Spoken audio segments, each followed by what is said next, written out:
Hey everybody, this is Mike Brunn from the Rock and Roll Experience with Mike Brunn. I just wanted to give you guys one more update here on the Vinnie Vincent Christmas Bash before I get going and leave Nashville. So yesterday was day two of the Christmas Bash, and like the first day when we walked in the room, Vinnie was playing guitar, shredding, having a great time.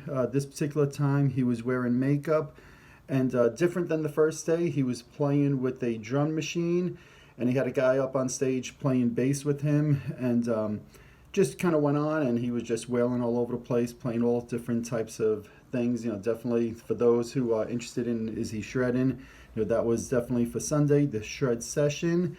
He also had somebody, I believe it was from Gibson, come up, and the woman played bass with him as well for a little bit. So this probably went on for a good 25 minutes to a half hour where he just played for everybody in the room, and really was just having a great time. Cool thing was he was in makeup yesterday. He was in the Ankh Warrior makeup, and he went back to the original makeup design. So it was not the cross that we had seen in the past year. This was the legitimate makeup that he had from, back in his time with Kiss in 83, 82, 83 time period. So that was really cool. After that, he sat with me for about an hour where we did a Q&A, and he answered a bunch of good questions that I think you guys will be interested in. We did speak about the box set for a little bit. We spoke about some of his time in Kiss, some of the demos that he had done during that time. We spoke about Peter Criss and Ace Frehley covering some of his songs. And we even spoke a little bit about the whole Slaughter, Vinnie Vincent invasion, and how Slaughter became a new band and the contract they had and his point of view on all of that. So I think it's a bunch of things that Kiss fans will definitely be interested in. He sat with me, like I said, for close to an hour in makeup doing that interview. So I look forward to sharing that with everybody in the next day or two. And I think you guys will really enjoy that. Then after that, he did a little jam session with the fans, and it seemed like he had already pre-chosen people to play bass and play drums with him. And he was kind of just pervading the room and saying, hey, does anybody want to come up and sing? And my buddy Vincent, who plays in a bunch of different bands, I guess was the brave one who raised his hand, went up there, and they did Lick It Up, and they did I Love It Loud together. And a couple of people were saying that was the highlight of the day for them. I thought it was really cool, seeing my friend for 40 plus years up on stage with Vinnie Vincent singing. Lick It Up sounded really good. Vinnie took the opportunity during those songs again to do extended guitar solos and shred and really just have a lot of fun. And for me, it was a lot of fun seeing the childhood friends up there playing with Vinnie. And, I shared some of the pictures that I had from those. Sadly, as Vinnie said, the day before, he did not want me videotaping any of the performance stuff, so I don't have any video of any of his performances. But I can say it was a great time. And, look, you don't have to do anything more than look on the internet for some people who were at the event and share with you and said that, hey, everything I'm saying here is what happened, and they had a similar experience. I know that some people on the net say, well, how do we believe Mike or whatever? And the honest truth from my point of view is, you don't have to believe me. I'm totally okay with that. I have no problems with people saying that they don't believe me.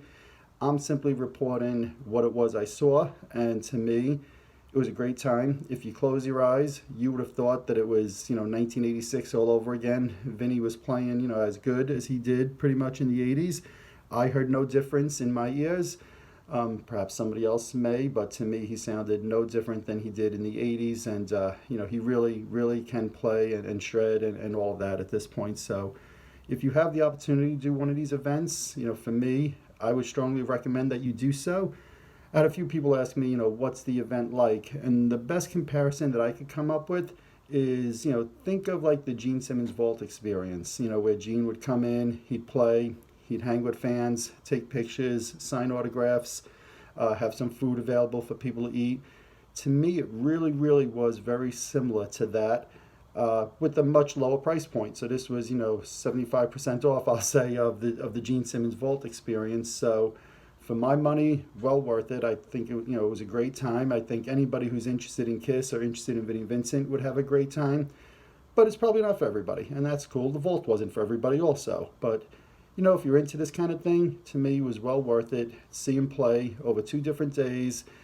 He interacted with fans. He took pictures. He signed stuff. He performed with fans. Really, to me, what more could you ask for? You know, I said on yesterday's video I wasn't in love with the karaoke. That to me was probably the weak point of the event. Uh, I probably could have done without that and had just as good of a time. But hey, you know, there was a bunch of people who did think it was great. Yes, I sat with a few different people to get their overall experiences of the 2 days, and I'll be sharing those videos, you know, over the next day or two. And I sat with one of the kids who were there. When I asked him his favorite part of the weekend, he said the karaoke. So, you know, to each their own. I think some people loved it. They had a great time. But for me, you know, again, it was the end of a long, long day. But overall, the whole 2 day event to me was really great, a really cool experience. And, you know, seeing Vinnie shred twice, and yesterday getting to sit with him for an interview for an hour, and then seeing my friend perform with him as well was an absolute great experience. So I can't wait to share some of the videos that I'm allowed to share with you guys. I think you guys will really like it. I'll be getting those up sometime in the next few days. I have to do a little bit of editing on them and get them ready to go, but you know, otherwise I'll be sharing those in the next few days. But I have to head to the airport now and travel for the day, so it'll definitely be a day or two. Again, that's everything I have. That was my experience from the second day, and I hope you enjoyed the video. I know I enjoyed my time here, and definitely you'll be seeing more videos from me in the next couple of days. Again, it's Mike Brunn from the Rock and Roll Experience with Mike Brunn, and that's everything I have for you right now. Thanks.